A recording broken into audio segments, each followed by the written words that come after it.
With us. We've got to remind you first, though, that coming up here on CBS, a great rivalry out in Los Angeles, California, USC against the Fighting Irish of Notre Dame. Ara, you know what those games are like. Notre Dame hasn't won out there in the Coliseum, I think, since 1966. Ara is back from that amazing game last night between Miami and BC. We got to show you first, though, that there's an upset in the making today. It is now in the fourth quarter down in Waco. Earlier we said anything can happen in Waco, and it's 14-10 now as Baylor is trying to upset Texas. And I wonder if those are level or sunglasses. They're looking at quite a game, though, Ara. Well, Texas has always had trouble in Waco, and here we see Cody Carlson drop back. He'll hit Derek McAdoo on an out pattern.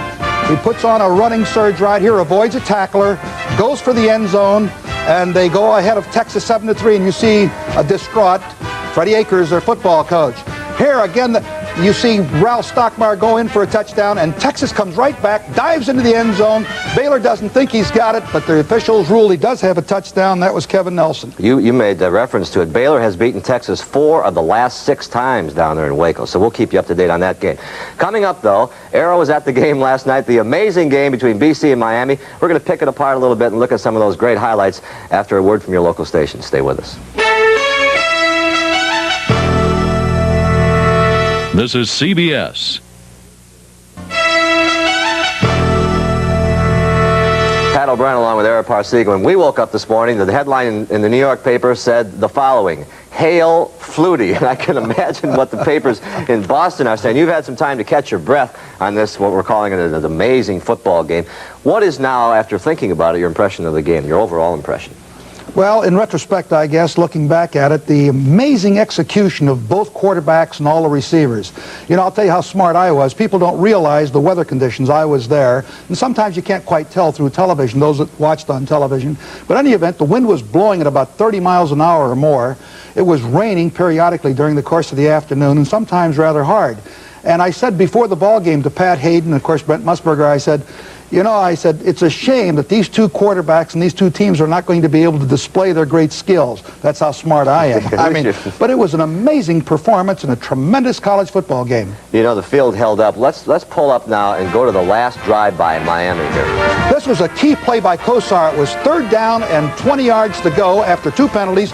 Kosar comes out of the end zone where it would have been a safety, dumps the ball off to Oliver, who drives upfield, is finally knocked out of bounds just short of the first down. Now they've got 4th down and about 1. Bratton takes it over the right side. No error on the part of Miami. They maintain possession of the ball, and that was a very pivotal play. Now Kosar back again. Bratton comes over and blocks beautifully there. Throws it to Brown, who had a tremendous afternoon. Eddie Brown there. Shakes the tackler, stretches down to the 5-yard line right there. As a matter of fact, he hurt his leg a little bit there. Now Bratton dives into the end zone, and it looks like they've gone ahead. There's our Flutie right there. Look how cool he is. He's got 28 seconds to go, and he's just cool as cucumber. Honesty is the best policy. With 28 seconds to go, did you think Doug could pull it off? I thought they had no chance with 28 seconds. Even though they had 2 timeouts and the ball was kicked into the end zone, they had to start at their own 20. Go 80 yards in 28 seconds, I figured no chance. All right, let's roll up that final drive now as Doug Flutie took his team in. Well, here's Flutie back again. Look where he starts from, right from his own 20-yard line. He comes right out to Phelan for about 19 yards, and now they're out to the 39-yard line. Back again, he hits a sideline pattern. Look how quickly he moves into the pocket. They did not sack him all afternoon, really didn't get him down. Now you see Kosar right here congratulating one another. They think the game's over. There's 6 seconds left to go on the clock. Flutie comes back. He's flushed out of the pocket. Now he's back to the 35, or he's got the 35-yard line. He throws the ball 64 yards. There's Phelan in the end zone. Unbelievable play, unbelievable touchdown, and a win. Look at the celebration there. There's Flutie, and there, of course, you can see the dejection there of Kosar, rightfully so, and the elation, without question, of this Boston College team. What a ball game. You know, at the hotel and here and around the city last night and here in the studios, people have been talking. How could Phelan have gotten behind the defense like that? Well, they shouldn't have. That's number one. One of the things that the Miami team, I don't think, lined up deep enough on that with 6 seconds to go. They were at about the 30-yard line, and instead of being clear deep, now here's an end zone shot. And let me point out also what occurred. This is why the reception was able to be made. You see Flutie from another angle here. Now watch him throw the ball. Now, if you watch closely here, you'll see number 18 in front of number 20 is the receiver. That's Phelan, number 20. Right in front of him is number 18, or 19, I should say, Fullington, the free safety. Just to his right, number 1, Eddie Sutton, who knocks 19, Fullington, off, and the ball passes over Fullington's shoulder and into the hands of Gerard Phelan for the touchdown. And the error was made two ways, I think. One, by not lining up deep enough and being back in the end zone, and two, Sutton knocked off his own man and created the opportunity for that touchdown. It must have been great to be there for that. It really was. It was one of the great thrills. It was a sensational college football game. All right, another sensational game is going on right now. I want to just remind you, Baylor has scored again. They're now leading Texas 17-10. Now, you never know what can happen when USC and Notre Dame gets together, and that game is coming up here on CBS in a few minutes. And for a report on what's coming up, let's go out to the Memorial Coliseum and Gary Bender. Gary? The Los Angeles Memorial Coliseum, the 56th meeting between USC and Notre Dame. All year long, the defense has carried the Trojans of USC. They've been tough against the run, as you can see, and in total defense, they're 15th in the country. And Pat Hayden, the two guys you always talk about are Dwayne Bickett and Jack Del Rio. Well, for good reason. Jack Del Rio was named to an All-American team last week, and Dwayne Bickett is the Pac-10 Defensive Player of the Year. But there's one other guy that's really unsung on this football team. He's an inside linebacker by the name of Neil Hope. He's number 54. He's their leading tackler. And Ted Toner, well, he has some very good things to say about the senior from Los Angeles.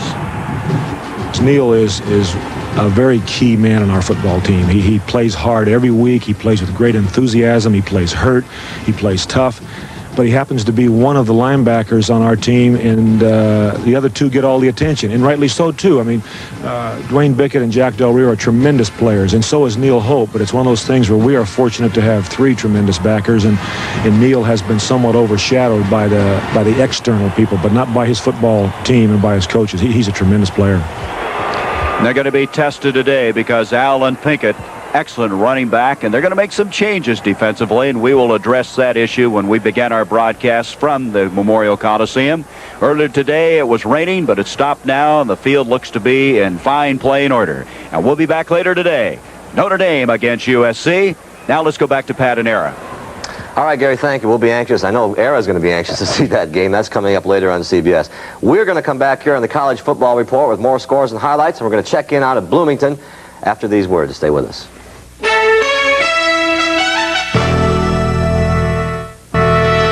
Earlier today on CBS out in Bloomington, Louisville surprised Bob Knight 75-64, and for a report on that game, let's go to Frank Gleber.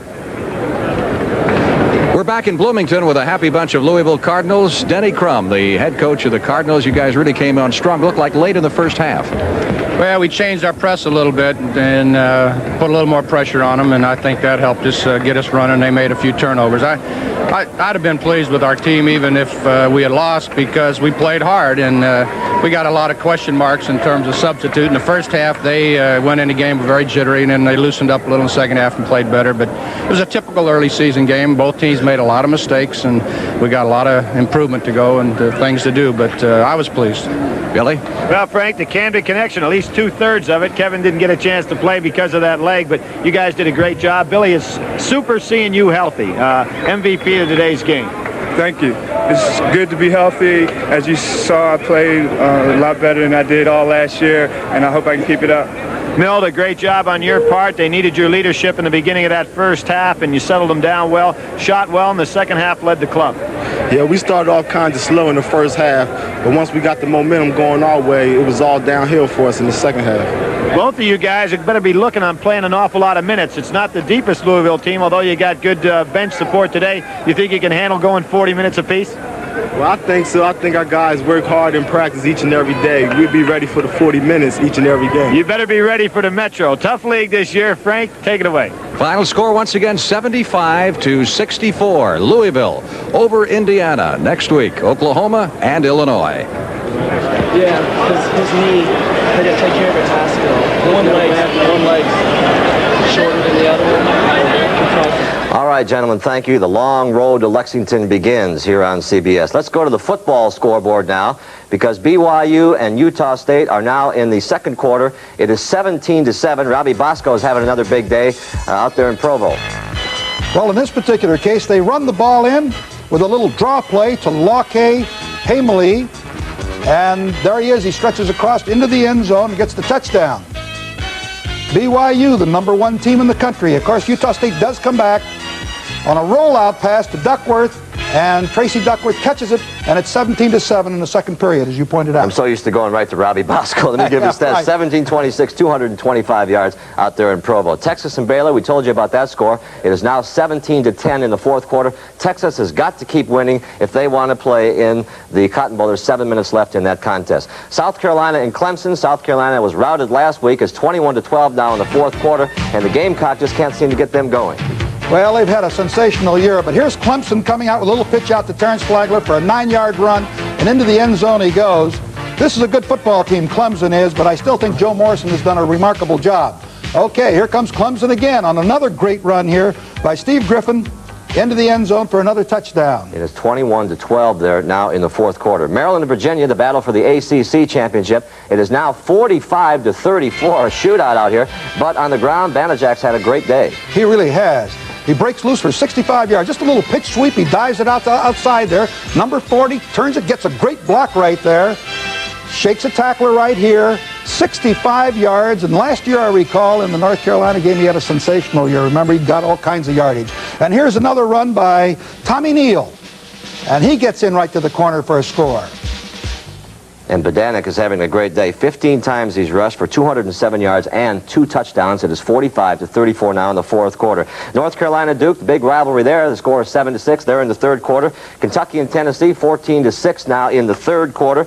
Big rivalry here too. Mississippi State and Mississippi. Mississippi started out 3-0. They've gone 7 games now, 6 games. They won today. It's 24-3. That's a final score. Pitt and Penn State, 24-11 in the fourth quarter. Folge will be back next week, and you're watching the College Football Report here on CBS. Blue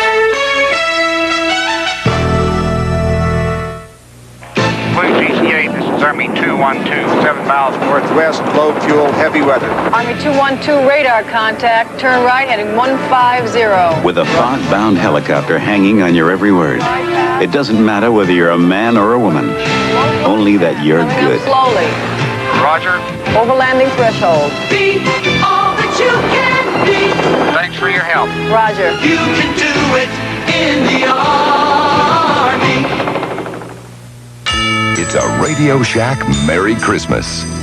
Jimmy's Christmas dreams are filled with action radio-controlled toys from Radio Shack. They have a great assortment to dream about. With an easy-to-use transmitter, you control all the action when you have them racing, out on maneuvers, rolling on down the road, or off. Radio Shack knows how to make those dreams come true. 13 radio-controlled toys, $11.95 to $59.95, only at Radio Shack. You're off to a driving start. Big A! The first letter in auto parts. We got it! A store with the parts you need. A man who knows the way. Big A! The first letter in auto parts is all you need to say. Good job. Yeah, we've got all the parts you need, because we're the first letter in auto parts. Big A, Big A, Big A.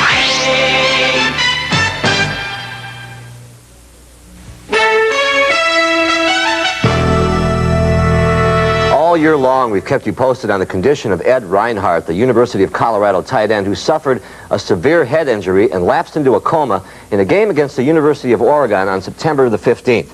Finally, during this holiday week, his parents had something for which they could give thanks.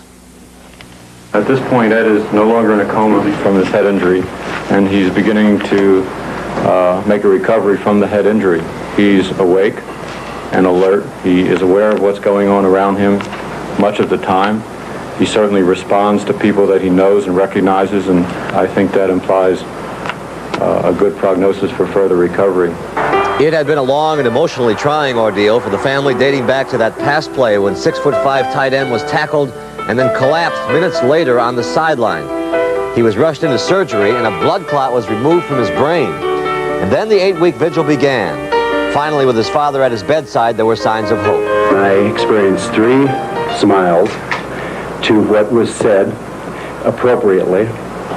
One time he leaned over and gave me a big hug, and the third time was in the same evening when he kind of got after me after he pinched my finger, and I sort of jumped back. The smiles was what really brought it out for me, because that's what we know Ed best by. The smiles are back. Ed may never play another down of football, and he still has a long road to recovery ahead. But for now, the family is thankful for his progress and for all the support which has helped them through. I think that the outpouring of love, the generosity that we have experienced is very comforting and very touching to us. And a very touching story, Aaron. I'm sure their Thanksgiving was one of the best ever. The young man still has a ways to go, but he is out of that coma. Coming up here on CBS, it is USC against the Fighting Irish of Notre Dame. So long, everybody.